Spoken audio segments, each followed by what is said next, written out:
11 ফেব্রুয়ারি 1977 জাতীয় বন সম্মেলনের উদ্বোধনী অনুষ্ঠানে সেনাপ্রধান ও প্রধান সামরিক আইন প্রশাসক মেজর জেনারেল জিয়াউর রহমান বলেন, জাতির বৃহত্তর স্বার্থে দেশের বনাঞ্চলের প্রতি ইঞ্চি জমিকে যত্ন সহকারে সংরক্ষণ ও ব্যবহার করতে হবে। তিনি বলেন, আমাদের বনের আয়তন কম, কিন্তু বন সম্পদের চাহিদা প্রচুর। সীমিত বনাঞ্চল কমিয়ে ফেললে অদূর ভবিষ্যতে বড় রকমের প্রতিকূল পরিস্থিতির সম্মুখীন হতে হবে।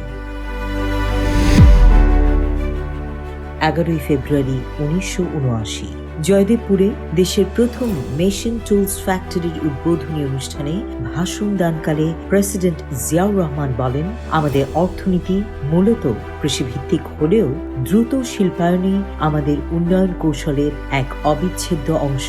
তিনি বলেন, আমাদের নীতি হচ্ছে উদারভাবে ঋণ ও অন্যান্য সুবিধা দানের মাধ্যমে সরকারি ও বেসরকারি উভয় খাতে সম্ভব সব রকম সহযোগিতার ব্যবস্থা করে শিল্পোদ্যোগকে উৎসাহিত করা।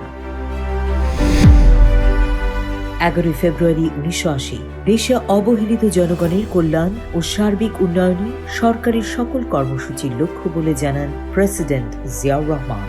জাতীয় বোধের কল্যাণ সপ্তাহ 1980 উদ্বোধন উপলক্ষে প্রেরিত এক বক্তৃতায় তিনি বলেন, আমরা দেশে সমাজ কল্যাণ কর্মসূচি বাস্তবায়নে দৃঢ় প্রতিজ্ঞ। প্রতিবন্ধীদের জন্য এ পর্যন্ত গৃহীত ব্যবস্থা পর্যাপ্ত নয় জানিয়ে জিয়াউর রহমান বলেন, বিষয়টি বিবেচনায় রেখেই দ্বিতীয় 5 সালা পরিকল্পনায় সমাজ কল্যাণ খাতে উল্লেখযোগ্য পরিমাণ অর্থ বরাদ্দ করেছে।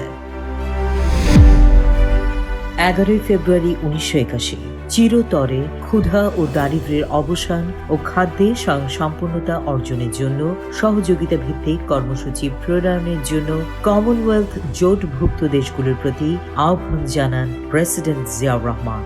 রাজধানীর ইন্টারকন্টিনেন্টাল হোটেলে কৃষি, খাদ্য ও পল্লী উন্নয়ন বিষয়ক মন্ত্রী পর্যায়ে তৃতীয় কমনওয়েলথ সম্মেলনের উদ্বোধনী অনুষ্ঠানে ভাষণ দানকালে খাদ্য ঘাটতিতে থাকা দেশগুলোকে কৃষি উৎপাদন বৃদ্ধিতে বিশেষ সুবিধা ও সহায়তা প্রদানের জন্য একটি খাদ্য নিরাপত্তা ব্যবস্থা গড়ে তোলারও তাগিদ দেন তিনি।